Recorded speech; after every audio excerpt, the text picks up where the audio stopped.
안녕하세요. 세상 일에 관심이 참 많은 30대 후반 여성입니다. 낯선 남녀가 만나 결혼을 하고 자식을 낳아 가정을 이루어가는 과정이란 참 경이로운 것 같습니다. 자식은 또 자식을 낳고 그렇게 한 세대가 바뀌어가며 세월이 흘러가죠. 하지만 반대로 이루어짐이 있으면 사그라듦 또한 존재합니다. 저는 완전한 한 가정이 차츰 소멸해가는 모습을 옆에서 지켜보았어요. 바로 저희 시댁에 관련된 이야기죠. 전 지금부터 그 안타깝고 슬펐던 과정을 이야기해보고자 합니다. 동갑내기였던 저와 남편은 2년간의 연애 끝에 웨딩마치를 올렸어요. 요즘 젊은 분들이 많이 결혼하는 나이보다 조금 이른 28살의 말이죠. 나랑 결혼하자 석중아. 이 누나가 행복하게 해줄게. 남편은 공무원이었고 그런 남편에게 먼저 청혼을 한 사람은 다름 아닌 저였습니다. 제가 만나본 사람 중 가장 바르고 성실하고 모범적인 그야말로 제게 이상적인 남자였던 남편을 놓치고 싶지 않았거든요. 그리고 남편을 그렇게 좋은 사람으로 키워주신 두 시부모님 또한 굉장히 좋은 분들이었어요. 남편과 2살 차이 나는 손아래 시누이도 참 상냥하고 따뜻한 사람이었고요. 그중 특히 저희 시어머니는 세상에 이런 좋으신 분이 또 있나 싶을 정도로 자상한 분이셨죠. 결혼한 지 1년 뒤 당시 임신 초기였던 전 막 일을 마치고 회사 건물 밖으로 나오고 있었습니다.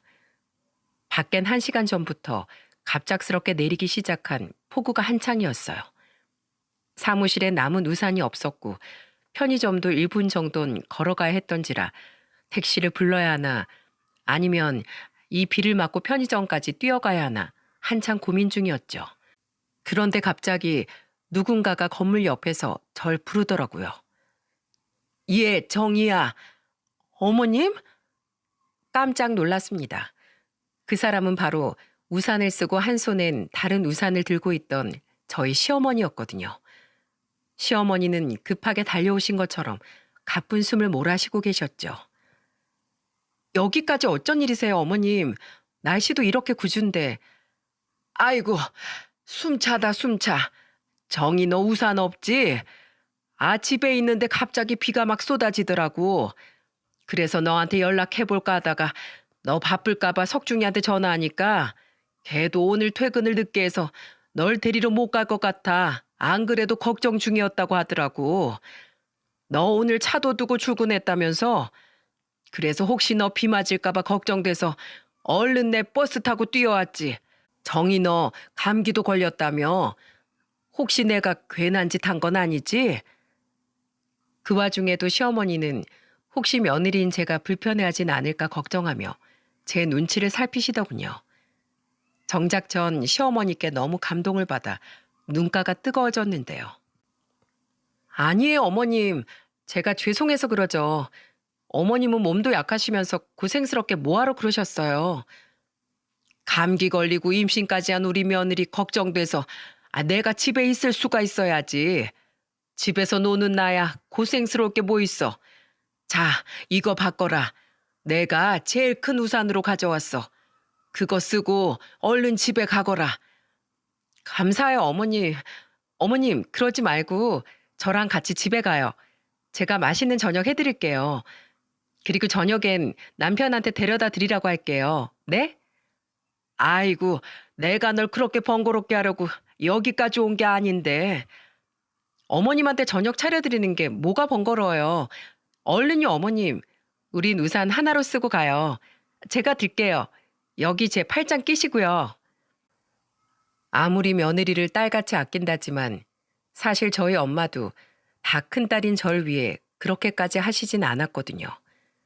이후에도 몇 년의 세월을 더 겪어보니 저희 시어머니는 정말 온 진심을 다해 저뿐만 아니라 가족들을 위하고 아끼는 분이셨습니다. 시아버지와 남편 그리고 시누이까지 정말 모든 식구들이 시어머니를 좋아하고 존경하며 따랐죠. 그런데 마냥 화목하기만 할 줄 알았던 시댁에도 나름의 갈등과 문제가 있더군요. 그건 바로 시누이가 유독 시아버지에게만 냉담하게 굴었다는 겁니다. 시누이는 저와 남편 그리고 시어머니와는 생글생글 웃으면서 대화를 나누었지만 함께 자리에 있던 시아버지는 투명인간 취급을 하듯 시아버지에게 말도 걸지 않았고 아예 시아버지 쪽을 쳐다보지도 않았어요. 시아버지는 시누이에게 말을 걸고 싶으신 듯 보였지만 시누이의 매몰찬 태도에 항상 멋쩍은 표정을 지으며 고개를 숙이셨죠. 그래서 저는 결혼 초기의 어느 날 남편에게 넌지시 집안 사정에 대해 물어보았습니다. 그리고 남편에게 이야기를 들어보니 시누이에겐 그럴 만한 나름의 사정이 있더라고요. 우리 아버지가 우리 어렸을 때 사업을 좀 크게 하셨어. 그런데 사업이 잘 되다 보니까 그만 욕심을 내신 거야. 지금은 전부 돌아가신 할머니, 할아버지랑 외할머니, 외할아버지까지 그런 아버지를 모두 만류하셨는데 아버진 기어코 고집을 부리셨지. 그런데 문제는 그 사업을 키우려던 자금이었어. 우리 집 돈으로는 사업을 키우기에 부족했는지 아버진 기어코 우리 친가랑 외갓집에까지 돈을 빌리셨거든. 그것도 꽤나 큰 돈을 말이야. 외갓집 식구들을 설득하는 데는 물론 우리 엄마 공도 컸고 우리 엄마 아버지가 하시는 일은 웬만하면 믿고 지지해 주셨거든. 그런데 설마 그 사업이 잘못되기라도 한 거야? 그렇지. 그러니까 지금은 사업 접고 경기도 공장에서 경비원 일 하시고 있는 거야. 그때 우리 집이 얼마나 쑥대밭이 됐었나 몰라. 외갓집에선 우리 아버지한테뿐만이 아니라 엄마한테까지 소리 지르고 욕하고 난리도 아니었어. 그러게 내가 그 사업 위험하다지 않았냐. 끝까지 자기들이 안 빌려준다는 걸 그렇게 자신만만하게 설득해서 돈을 가져가더니 우리 집안을 기어코 아작을 내놨냐. 너희는 자식도 아니다. 하고 말이야. 양가 조부모님들이 노발대발 하셨던 거 충분히 이해해. 한순간에 아버지 때문에 양가가 쫄딱 망했으니까 우리 집도 빚더미 앉았었고. 남편은 어깨를 으쓱하며 씁쓸한 표정을 지었습니다. 저는 그런 남편을 위로하려 남편의 어깨를 쓰다듬었죠.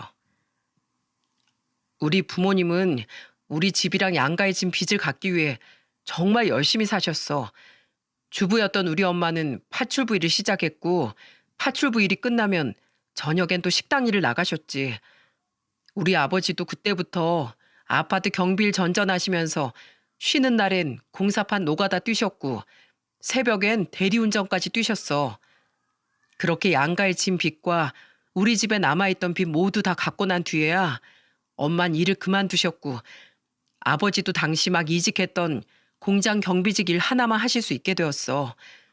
지금 일하시는 그 공장 말이야. 뭐 그렇게 오래된 일도 아니야. 마지막 빚을 다 갚았던 게 내 나이 23살 때였으니까. 그런데 그거랑 아가씨가 아버님을 안 좋아하는 거랑 무슨 관계가 있는 거야? 그때 우리 엄마가 너무 고생을 했어서 그런지 지금 엄마 몸이 안 아픈 데가 없으시거든. 당신도 봐서 알잖아. 우리 엄마 디스크에 각종 관절염에 잔병이란 잔병은 다 가지고 계시는 거. 원주는 엄마가 그렇게 된 게 다 아버지 탓이라고 생각해. 아버지가 벌려놓은 사고 때문에 괜히 엄마까지 양가 부모님한테 심한 말 들어가며 마음고생하고 거의 10몇 년 넘게 몸이 부서져라 이랬어야 하셨으니까. 정작 엄만 아버지 탓을 한 적도 없고 원주에게도 아버지한테 그러지 말라고 말씀하시는데 원주는 오히려 그게 더 싫었나 봐. 그렇게 착한 엄마를 고생시킨 아버지가 용서가 안 된다면서 말이야. 당신도 알다시피 원주가 엄마를 워낙 좋아하잖아. 남편 또한 부모님의 고생을 옆에서 지켜봐왔던 자식으로서 남편은 시아버지를 이해한다고 말했습니다. 물론 사람이 항상 신중하고 옳은 길만 선택할 수 있으면 그게 가장 좋은 거겠지만 결국은 누구든 실수하면서 살아갈 수밖에 없다면서 말이죠. 아버지는 자신이 벌인 일을 어떻게든 수습하고 가족들에게 속죄하려고 정말 최선을 다해 사셨어. 아버지 원조에게 단 한 번도 화를 내신 적이 없어. 오히려 전부 아버지 당신이 저지른 잘못 때문에 자식이 아버지를 미워하게 만들었다며 자책하고 계시지. 그 착한 애가 부모를 미워하기까지 얼마나 자기 마음에 생채기를 냈겠냐며 말이야. 난 아버지도 원주도 모두 이해가 가. 그래서 더 안타까워. 두 사람을 화해시켜 주고 싶은데 엄마도 나도 그게 참 쉽지가 않네. 제가 그 이야기를 들은 지 얼마 지나지 않아 신우이는 결혼을 하게 되었습니다. 제가 결혼한 지 2년 뒤의 경사였죠. 다행히 심해부는 좋은 사람이라 시아버지께 잘하려고 노력했지만 매번 신우이가 눈치를 줬던 터라 결국 시아버지와 가깝게 지내는 데는 실패를 한 모양이더라고요. 그렇게 우리 시댁은 비록 약간의 문제를 가지고 있긴 했지만 시어머니를 중심으로 끈끈하게 묶여 있었습니다. 하지만 시댁의 불안한 평화는 그리 오래 가지 못했어요. 그 평화를 힘겹게 유지시키던 시어머니가 그만 암에 걸리시고 말았거든요. 그리고 시어머니는 암과의 치열한 싸움 끝에 결국 힘겹게 눈을 감으셨습니다. 제가 결혼한 지 고작 5년 뒤에 말이죠. 시댁 식구들은 모두 비통에 빠졌습니다. 시댁에 불어닥친 큰 불행은 시댁 식구들 모두를 큰 슬픔으로 몰아넣었죠. 그리고 결국 시어머니 장례식에선 슬픔에 빠지다 못해 분노에 이른 시누이 때문에 한바탕 소란이 벌어지고 말았어요. 당시 3살배기 아들은 잠시 가족 대기실에 재워놓고 저와 시댁 식구들은 모두 입간식을 다녀왔어요. 그리고 다시 빈소로 향하던 길에 시누이는 눈물을 흘리며 시아버지에게 갑자기 소리를 질렀습니다. 시어머니의 마지막 모습을 보고 나오는 길이라 그런지 시누이는 평소보다 더 격앙돼 있는 것 같았죠. 엄마가 저렇게 돌아가신 건 다 아버지 때문이에요. 아버지 때문에 고생만 하다가 엄마가 저런 몹쓸 병에 걸린 거라고요. 아버지가 그때 그렇게 사고만 치지 않았어도 우리 엄마 평생 꽃처럼 곱고 예쁘게 살다 갔을 거예요. 어떻게 책임지실 거예요? 네? 우리 엄마 다시 살려내요. 살려내시라고요. 아가씨, 이게 아버님 잘못은 아니잖아요. 아버님도 힘드실 텐데 여기서 이러지 마세요. 우선 진정하고 안으로 들어가요, 우리. 네? 이제 새언니까지 아버지 편드는 거예요? 오빠 따라서요? 새언니, 저 사람은 그럴 가치가 없는 사람이에요. 자기 아내 고생만 시키다 결국 암에 걸려 세상을 떠나게 만든 모렴치한 나쁜 인간이라고요. 시누이는 거의 악을 쓰며 울부짖더군요. 시아버지는 그런 시누이 앞에서 고개를 푹 숙이고 흐느끼기만 하셨죠. 그런데 그때였어요. 그만 못해? 대체 아버지께 뭐 하는 짓이야? 바로 남편이 난생 처음 시누이의 뺨을 때리고 만 겁니다. 남편 또한 울어서 벌개진 눈을 하고 있었으면서도 시누이를 향해 화난 표정을 감추지 못했어요. 이게 오냐오냐 하니까 어디서 아버지한테 행패를 부려? 너만 힘들어? 너만 엄마 잃었어? 지금 제일 힘든 사람이 바로 아버지야. 그런 아버지한테 위로는 못 해드릴 망정. 너 정말 왜 그래? 너 언제까지 이럴 거야? 왜 이렇게 갈수록 못나게 굴어? 남편의 호된 꾸짖음에도 시누이는 기운이 꺾이긴커녕 오히려 더 바락바락 소리를 지르더군요. 시누이의 시아버지에 대한 원망은 가족들의 예상보다 더욱 깊었던 겁니다. 그리고 그 깊었던 원망은 시어머니의 죽음이 방아쇠가 되어 결국 터져버리고 말았던 거죠. 봐봐, 온 가족들이 다 아버지 편이니까 엄마가 그렇게 외롭게 돌아가셨지. 우리 엄마만 불쌍해졌다고. 정말 싫어. 정작 죄를 지은 건 자기면서 매번 불쌍한 척하는 아버지도 아버지 편 만드는 오빠도 이젠 새언니까지도 다 싫어. 여보, 하지 마. 진정해, 어? 이 갑작스런 상황에 심해부 또한 가운데서 이러지도 저러지도 못하고 시누이에게 그만하라는 말만 반복하며 곤란해하고 있었습니다. 모두가 시누이를 말리는 상황이었지만 시누이의 화는 사그라들 줄을 몰랐고 남편 또한 그런 시누이에게 진심으로 화가 난 듯 지지 않고 맞섰죠. 그리고 시아버지는 시누이를 나무라지 않고 오히려 본인 탓을 하시더군요.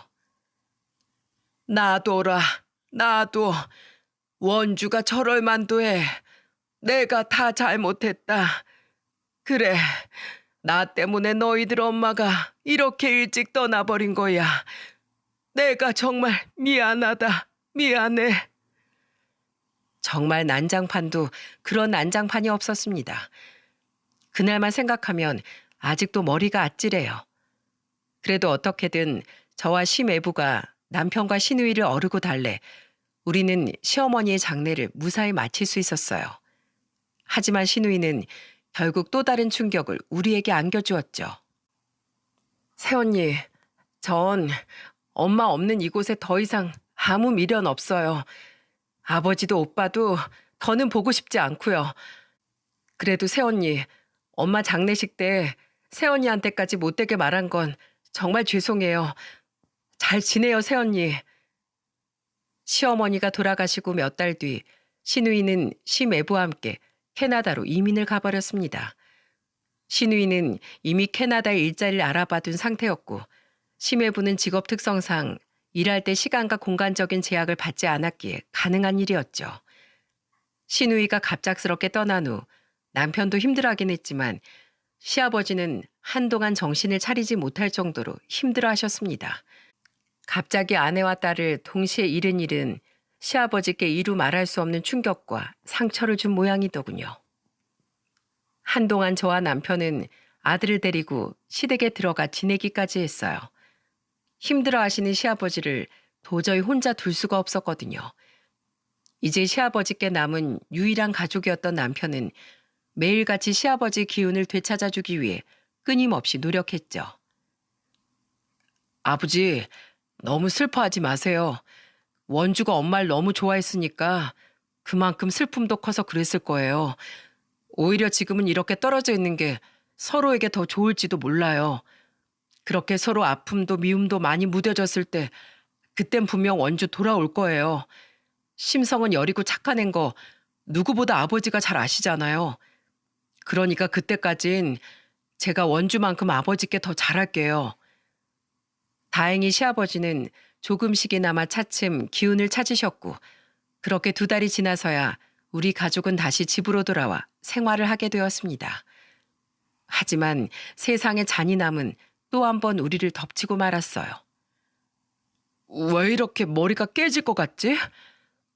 결혼한 지 9년 차가 되었던 어느 날이었어요. 자꾸만 머리가 아프다던 남편은 늦은 퇴근 후 씻으러 들어간 뒤 30분이 지나도록 화장실에서 나오질 않더군요. 불길해진 전 보조 열쇠로 화장실 문을 따고 들어갔고 남편은 변기 옆에 맥없이 쓰러져 미동조차 없었습니다. 저는 다급히 119를 불러 남편을 응급실로 옮겼죠. 원인은 과로로 인한 뇌출혈이었습니다. 원래도 일벌레였던 남편은 당시 너무도 잦은 야근에 시달리고 있었거든요. 그리고 남편은 응급수술을 받고 며칠간 중환자실 신세를 지다 결국 허무하게 세상을 떠나고 말았어요. 그야말로 세상이 무너진 것 같다는 말이 무슨 말인지 실감하게 되는 순간이었죠. 자식을 먼저 떠나보낸 시아버지는 거의 비명에 가까운 소리로 장례를 치르는 내내 통곡을 했습니다. 평소 저하고만 가끔씩 연락을 주고받던 시누이도 시매부와 어린 딸과 함께 뒤늦게 입국해 남편의 마지막을 함께 했어요. 시아버지는 아주 오랜만에 만나는 시누이를 보고 한달음에 달려가셨지만 시누이는 제게 위로의 말을 건넸을 뿐 여전히 시아버지에겐 눈길 한 번 주질 않더군요. 가운데서 곤란해하던 시매부만이 시아버지에게 외손녀를 보여주며 그동안 찾아뵙지 못해 죄송하다는 말을 드릴 뿐이었죠.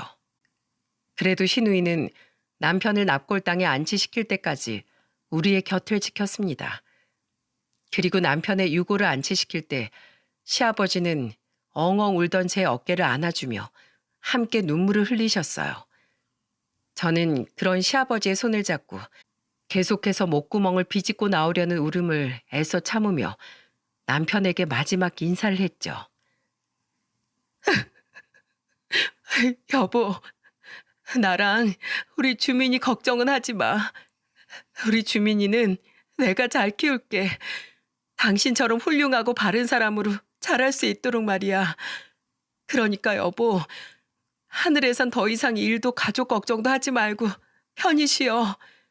난 나중에, 아주 나중에 손자까지 다 보고 난 뒤에 천천히 당신 옆으로 갈게. 여보, 사랑해. 그리고 저는 제 옆에 꼭 붙어 있던 아들을 품에 안았습니다. 당시 7살이었던 아들은 엄마인 제가 울자 따라서 엉엉 울더라고요. 신우이는 남편의 발인이 끝나자마자 제게만 간단히 인사를 남긴 채 곧바로 캐나다로 돌아가 버렸습니다. 시아버지는 그런 신우이에게 차마 말 한번 붙여보지 못하시곤 외손녀의 손을 잡으며 심해부에게 신우이를 잘 부탁한다는 말씀만 하셨죠. 이후 저는 회사에 휴직계를 내고 한동안 마음을 다잡으려고 노력했습니다. 아들을 데리고 전국으로 여행을 다니기도 했고 몸을 힘들게 해 남편에 대한 그리움을 잊으려 등산을 다니기도 했어요. 어멈 너도 힘들 텐데 뭐하러 나까지 챙기니? 난 괜찮다. 어디 아픈 데는 없고 살이 많이 빠진 것 같구나. 밥은 잘 챙겨 먹고 다니는 거니? 전 괜찮아요. 오히려 아버님이 걱정이죠. 나도 괜찮다. 네 시어머니를 가슴에 묻은 것처럼 석중이 또한 지 애미 곁에 묻으면 된다. 꽃이 피기도 하고 지기도 하는 게 인생인 거겠지. 비록 이제 남편이 없어 시아버지를 자주 찾아뵙지 못했지만 그래도 전 가끔씩 아들을 데리고 시아버지를 찾아뵀어요. 남편을 잃은 저만큼 자식을 잃은 시아버지가 걱정되어서 말이죠. 그리고 남편을 떠나보낸 후 돌아온 설날, 이젠 시댁이 아닌 친정에서 명절을 보내게 된 전 혼자 계실 시아버지께 마음이 쓰여 전화를 드렸습니다. 아버님, 댁이세요? 아니다. 괜히 이런 날 집에 있어봐야 옛날 생각이 나서 서글프기만 하지. 화성 공장에 일하러 나왔다.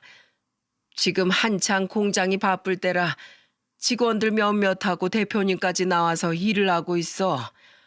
이런 날 나와서 일하면 특근비도 받고 집에 혼자 있지 않아도 되니 겸사겸사 나왔지. 그런데 아버님, 목소리가 너무 안 좋으신데요? 어디 편찮으세요? 그냥 아침부터 몸에 영 힘이 없는 게 몸살이 오는 것 같구나. 너무 걱정하지 마라. 약 먹으면 금세 나을 게다. 그건 그렇고 며느리 넌 떡국은 먹었니? 주민이도 사돈 어른들은 잘 계시고. 깜짝 놀랐습니다. 이런 명절날까지 나가서 일을 하고 계시다뇨. 게다가 시아버지의 목소리가 영 힘이 없으신 게 어디 편찮으신 건 아닌가 걱정이 되더라고요. 네, 아침에 오빠들이랑 새언니들이랑 다 같이 먹었어요. 저희 부모님도 잘 계시고요. 아버님은요? 식사는 좀 하셨어요? 명절 음식 같은 건 아무것도 못 드셨죠? 이제 혼자인 늙은이가 명절이 다 무슨 소용이겠니? 그냥 출근하기 전에 대충 먹었다.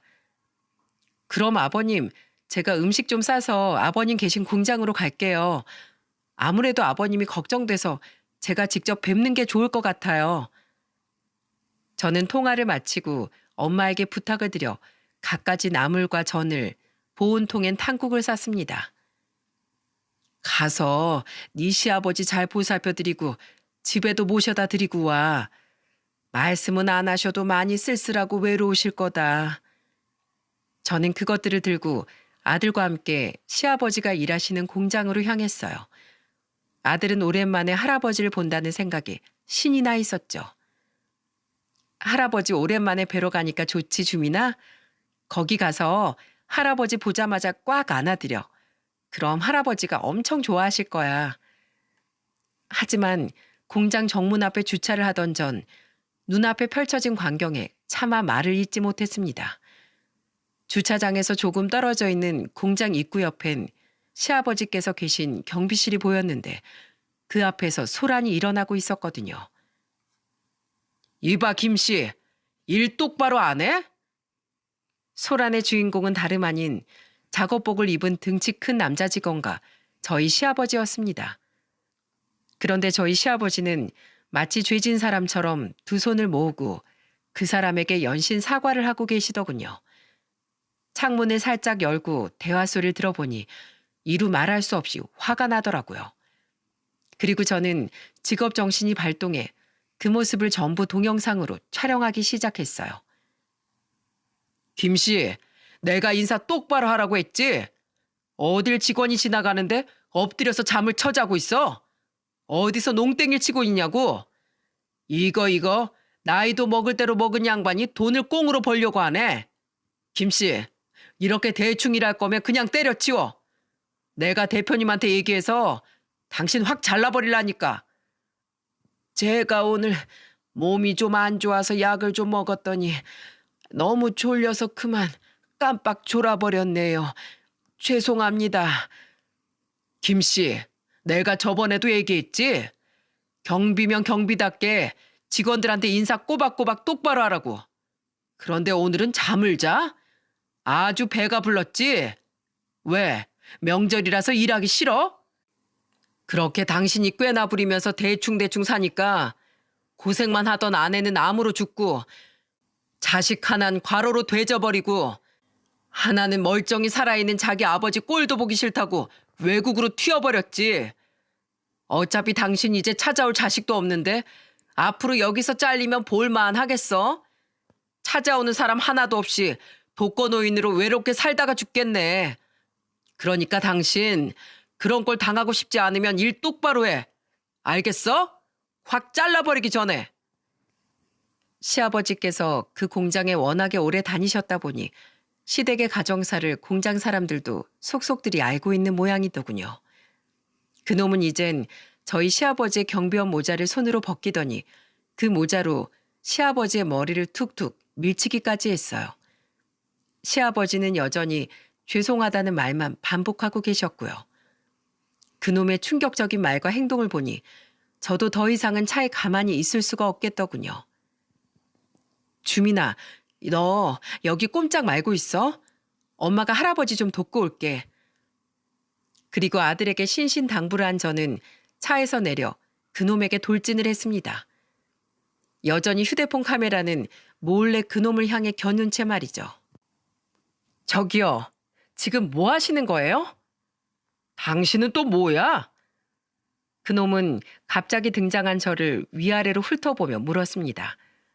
저는 잔뜩 화가 나 씩씩대며 그놈에게 제가 시아버지의 딸이라고 말했어요.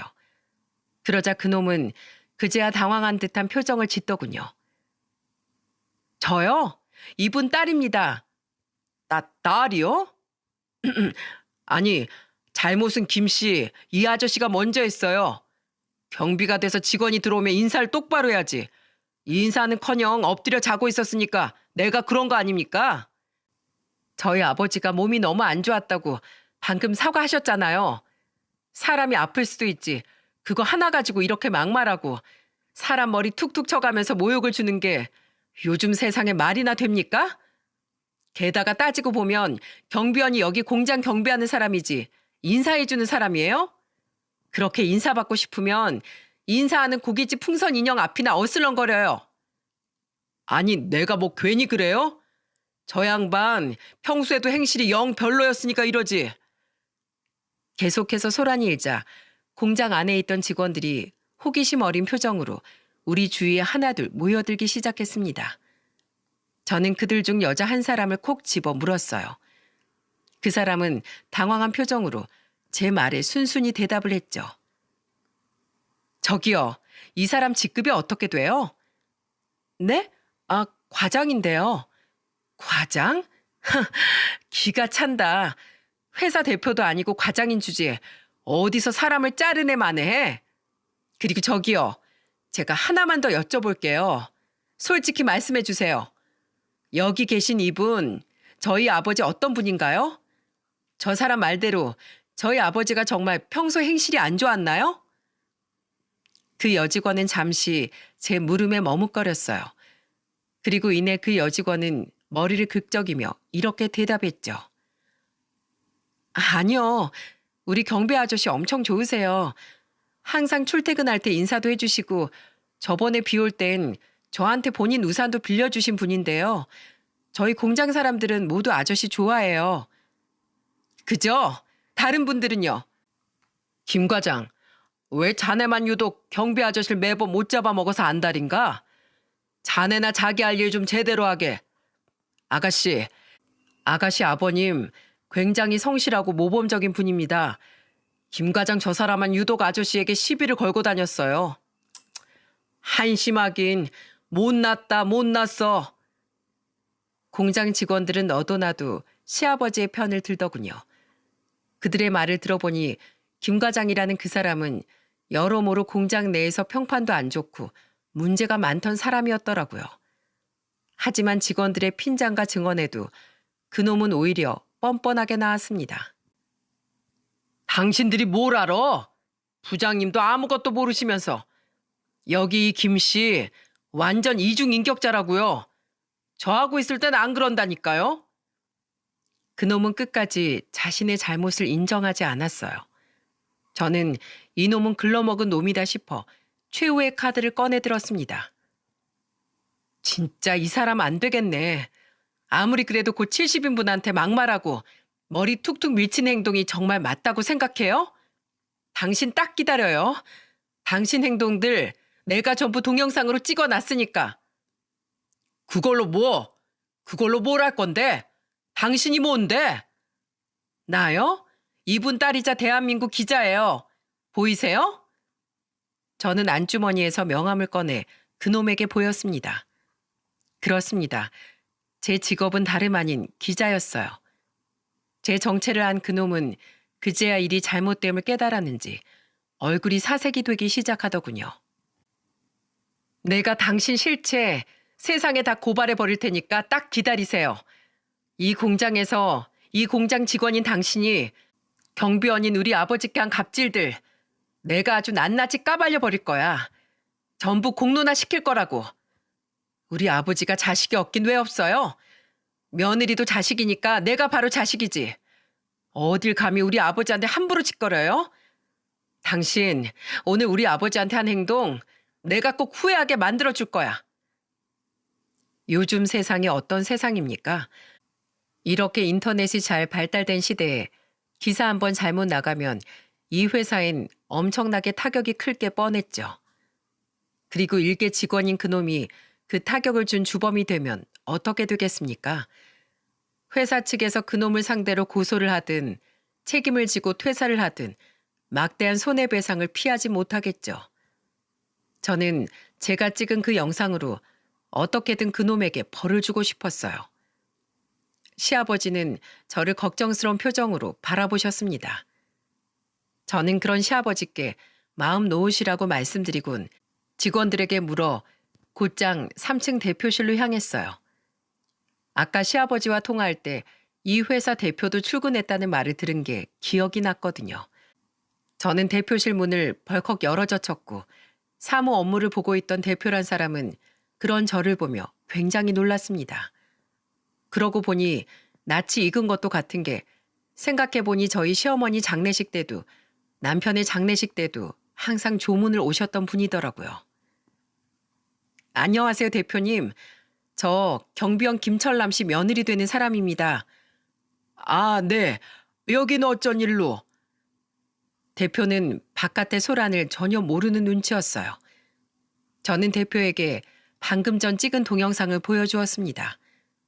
그 동영상을 보던 대표의 표정은 점점 굳어졌어요. 그리고 동영상이 끝났을 때 저는 대표에게 이렇게 말했죠. 대표님, 이 회사가 요즘 매출도 많이 늘고 그만큼 공장 규모도 커졌다죠? 그런데 그만한 회사에서 대체 직원 관리를 어떻게 하는 겁니까? 네? 이 김 과장이란 사람 정말 미친 거 아니에요? 어떻게 이제 막 자식을 잃은 사람한테 아버지 때문에 자식이 그렇게 세상을 떠났다는 말을 할 수 있나요? 경비원은 이 회사, 이 공장 직원 아닌가요? 그리고 몸이 안 좋은데도 명절에 나와서 일하고 있는 저희 아버지한테 뭐요? 농땡이를 피워? 잘리기 싫으면 똑바로 하라고요? 여기 이 회사는 과장이 사람을 자르고 붙입니까? 이 사람이 김 과장이라고요? 그래요. 거기 영상에 다 나와 있잖아요. 직원 교육을 대체 어떻게 시키신 겁니까? 이게 이 회사에서 시키는 인성 교육이에요? 이게 대표님이 지향하는 회사 직원의 모습입니까? 저 기자예요. 대표님의 마인드가 정말 이런 거라면 저 있는 그대로 솔직하게 기사 작성해서 이 영상이랑 같이 올릴 겁니다. 대표는 굉장히 난처한 표정을 지었어요. 그리고 대표는 저에게 미안한 표정을 지으며 사과를 하더라고요. 기자님, 무슨 오해가 있던 것 같습니다. 우선 제가 이렇게 사죄의 말씀 먼저 드리겠습니다. 사실 이 김 과장이란 사람 공장 내에서도 사고도 많이 치고 직원들하고도 사이가 안 좋아서 여러모로 저희 회사 골칫덩이였던 직원이에요. 이 공장에서 10년이나 일해서 차마 함부로 자르지도 못했고요. 그런데 이 사람이 이 정도로 아나무인인 사람인 줄은 미처 몰랐네요. 이 직원은 당장 자르도록 조치하겠습니다. 명함 주시면 일이 마무리된 후에 제가 직접 연락드릴게요. 마음 상하게 해드려서 정말 죄송합니다. 그 대표는 정말로 제게 머리 숙여 사과를 했어요. 그리고 이어진 대표 행동에 저는 무척 놀라고 말았습니다. 왜 시아버지가 이 공장에서 그토록 오래 일을 하셨었는지 알 수 있던 면모였어요. 대표는 제게 정중하게 따라와 달라고 부탁하더니 계단을 내려가 다시 바깥 경비실 앞에 시아버지에게로 향하더군요. 아이고, 대표님, 왜 이러십니까? 그리고 대표는 저희 시아버지에게 허리를 90도 가까이 숙여 사과를 했습니다. 시아버지는 굉장히 당황한 표정으로 그런 대표를 말렸지만 그 대표는 한동안 허리를 고추 세울 생각을 하지 않았죠. 정말 죄송합니다, 아저씨. 그동안 김 과장 저 사람이 아저씨한테 일했던 적이 한두 번이 아니었다면서요. 왜 저한테 한 번도 말씀을 안 하셨어요? 아유, 제가 그런 말씀 드리면 가뜩이나 눈코 뜰 새 없이 바쁜 대표님만 곤란하실 거 아닙니까? 대표님이 저한테 그동안 얼마나 잘해주셨는데요.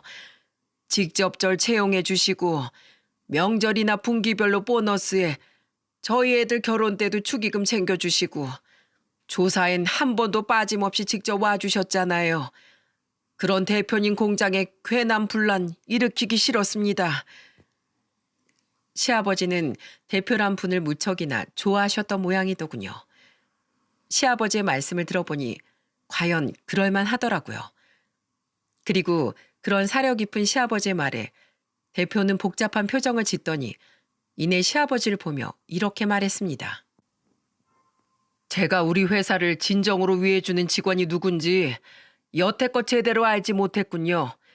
김 과장은 어차피 문제가 많던 직원이었으니까 제가 오늘부로 바로 자르도록 하겠습니다.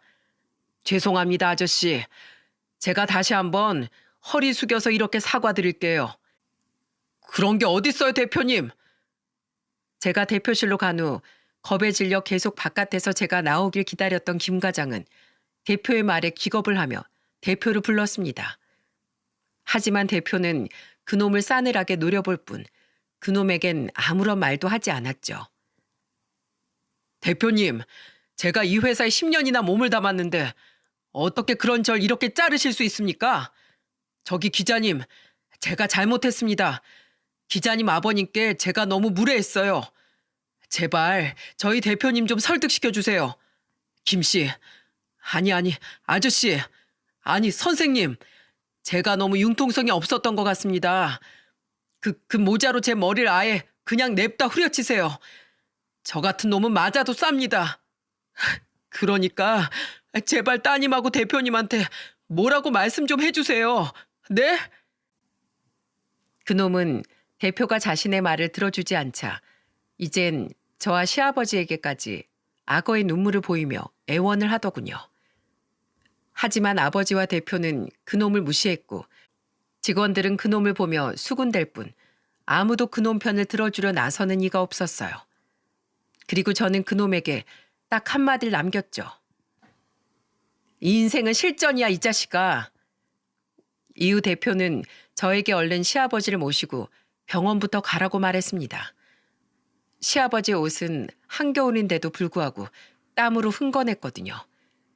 저는 대표에게 인사를 한 후 시아버지를 모시고 곧장 병원으로 향했습니다. 응급실에 도착해서 보니 시아버지의 열은 거의 39도에 가까울 정도로 높아져 있었죠. 엄마, 할아버지 괜찮으실까? 혹시 할아버지도 큰 병에 걸리신 건 아니겠지? 아들은 먼저 세상을 떠난 시어머니와 남편을 떠올렸는지 겁먹은 목소리로 묻더라고요. 저는 그런 아들을 꼭 안아주며 안심을 시켰죠. 아니야, 그냥 단순한 감기 몸살이시래.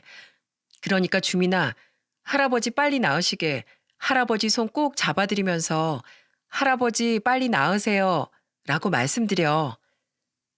약을 처방받고 나온 저는 시아버지를 시댁까지 모셔다 드렸어요. 뭐가 그렇게 미안한 건지 시아버지는 연신 제게 미안하다는 말을 하시더군요. 저는 그런 시아버지를 방에 눕혀드리며 시아버지의 손을 잡고 말했어요.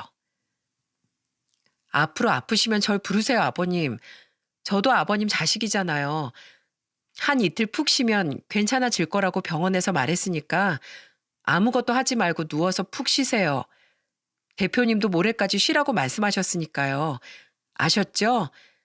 제가 죽 끓여놓고 갈 테니까 죽 드시고 제가 싸운 도시락은 내일 저랑 같이 먹어요. 내일 저 또 올게요. 저는 시아버지가 잠드는 모습까지 본 후에야 아들을 데리고 시댁에서 나왔습니다. 시댁을 나올 때 거실 탁자에 저희 부부의 결혼식 앨범이 펼쳐져 있는 걸 봤어요. 혼자 남은 이 집에서 행복했던 지난 날을 홀로 추억하며 앨범을 보고 계셨을 시아버지를 생각하니 마음이 아파 눈물이 나오려던 걸 겨우 참았죠. 친정에 가자마자 부모님은 시아버지의 안부를 물으며 걱정을 하셨습니다. 저는 두 분께 그날 있었던 자초지종을 전부 설명드리며 제가 결심한 한 가지를 말씀드렸어요. 엄마, 아빠, 저 앞으로 명절 당일엔 주민이 데리고 시댁으로 갈게요. 어차피 여긴 명절 전날부터 오빠들이랑 새언니들이 다 와 있잖아요. 시아버지한텐 이젠 저랑 주민이밖에 없고요. 부모님은 제 말에 잘 생각했다며 절 칭찬해 주셨습니다. 딸 자식 한 번 자신들이 바르게 잘 키웠다며 말이죠. 그래서 전 이번 추석에도 명절 음식을 만들어 시댁에 가려고 합니다. 시아버지껜 추석엔 일을 나가지 마시라며 신신당부를 해두었죠. 안 간다, 안 가. 우리 며느리랑 손잡아야지. 알겠어요, 아버님. 요새 일은 어떠세요? 또 누가 못 살게 구는 사람 없으세요? 있으면 말씀만 하세요. 제가 아주 요절을 내버릴 테니까. 아이구야, 됐다. 내 며느리 무섭다는 소문이 옆 공장에까지 났어. 물론 그놈 행실이 원래부터 문제였긴 했지만 어쨌든 네 덕분에 그놈 그렇게 잘리고 나서 일하기가 한층 수월해졌다. 대표님은 아직도 가끔 네 안부를 물으셔. 든든한 며느리 둬서 나는 참 좋겠다며 말이야. 다행히 시아버지께서는 요즘 이전보다 훨씬 직장 생활이 즐거우신 것 같아요. 그리고 날이 갈수록 조금씩 밝은 모습을 되찾던 시아버지께 드릴 반가운 소식이 하나 더 있습니다. 그게 뭐냐면 말이죠. 아가씨, 이번 추석에 꼭 오시는 거죠? 그렇다니까요, 새언니. 비행기표도 우리 세 명 거 다 예약해놨어요. 아버님께는 비밀 유지하고 있어요. 아가씨 오면 깜짝 놀래켜 드리려고요. 아가씨 고마워요. 고맙긴요. 저와 아버지 일인데 자기 일처럼 나서준 새언니한테 제가 몇 배는 더 감사드릴 일이죠. 바로 캐나다에 있는 시누이가 가족들과 이번 추석에 시댁에 오기로 한 겁니다. 비록 이미 그곳에 터를 잡아버린 터라 쭉 한국에 들어와 살 수는 없지만 저는 이것만으로도 두 사람이 화해의 시작점에 도달했다고 생각해요. 저는 지난 3개월 동안 꾸준히 전화를 걸어 시누이를 설득했어요. 지난 설에 있던 사건까지 시누이에게 전부 이야기해주면서 말입니다. 아가씨, 사실 아가씨도 아시잖아요. 아버님 정말 좋은 분인 거. 아버님이 그렇게 좋은 분이었으니까 공장 대표님부터 직원들까지 전부 아버님 편을 들었겠죠. 안 그래요? 아가씨, 이제 아버님에 대한 미움은 조금 내려놓고 있는 그대로의 아버님을 좀 받아들여 주세요. 이제 어머님도 안 계시고 제 남편도 없으니 아무리 저랑 우리 주민이가 있다고 해도 아버님이 제일 그리워하는 건 자식인 아가씨예요. 아버님에게 지금 가장 필요한 사람은 아가씨라고요. 아가씨가 없는 이 한국에서 아버님 혼자 너무 외로워하고 계세요. 아가씨, 아버님을 용서하라고 얘기하진 않을게요. 그냥 한 발자국만, 지난 일은 덮어두고 한 발자국만 아버님께 다가와 주세요. 아가씨랑 아버님 가족이잖아요. 그렇게 오랜 시간의 설득 끝에 신우이는 드디어 마음을 열어주었어요. 사실 그 전부터 마음은 열려 있었지만 애써 아닌 척 했던 건지도 모릅니다. 왜냐하면 제가 시아버지께 일어난 사건을 이야기해 주었을 때 신우이는 그만 참지 못하고 소리내어 울음을 터뜨렸거든요. 자신의 아버지를 자기 대신 지켜주어서 고맙다면서 말이죠. 저는 그렇게 곧 다가올 추석을 아주 즐거운 마음으로 기다리고 있답니다. 올해 초등학교에 들어간 우리 아들은 그런 건 또 어디서 본 건지 추석에 시아버지와 함께 송편을 빚고 싶다며 떼를 쓰더라고요. 그래서 결국 전 떡집에 송편을 직접 빚을 재료들을 날짜에 맞춰 주문해 놓았죠. 다른 것도 아니고 할아버지가 좋아서 할아버지랑 이것저것 함께하고 싶어 하는 아들의 모습을 보니 시아버지를 좋아하던 남편의 모습이 겹쳐 보여 제 코끝이 잠시 시려오기도 했네요. 친정 부모님은 가끔 시아버지께 연락을 드려 세 분이서 함께 식사를 하시곤 합니다. 어차피 서로 연배도 비슷한데 사돈 사이든 뭐든 친하게 지내면 좋지. 해가 지날수록 친구들이 자꾸 떠나가는 우리 나이엔 마음 맞는 친구가 생기는 것만큼 귀한 일도 없어. 요즘은 네 아빠, 네 시아버지랑 휴대폰으로 같이 장기 두는 게임인가 뭔가를 받아서 하느라 시간 가는 줄을 모른다. 저희 부모님은 며느리인 제가 채워드릴 수 없는 시아버지의 공허한 부분을 대신 채워주고 계세요. 그런 부모님께 참 감사하기도 하고 성품 좋은 세 분이 사이좋게 어울리시는 모습을 보면 마음 한구석이 흐뭇해지기도 합니다. 이제 제가 시아버지께 마지막으로 해드릴 역할은 시누이와의 관계 회복을 위한 도우미 정도겠죠.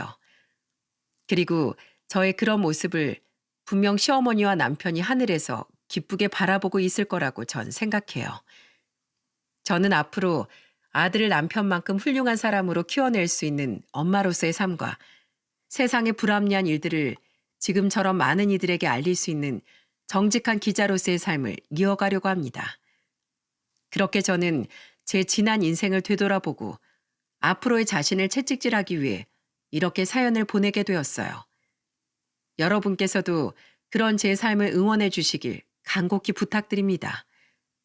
그리고 여러분 모두 영원한 듯 영원하지 않은 가족의 품속에서 지금의 행복을 마음껏 누리시고 후에 후회할 일이 생기지 않게 지금 이 순간 최선을 다해 가족들을 사랑하셨으면 좋겠네요. 그럼 다가오는 추석 모두 즐겁게 보내시길 바라며 저는 이만 사연을 마무리하도록 하겠습니다.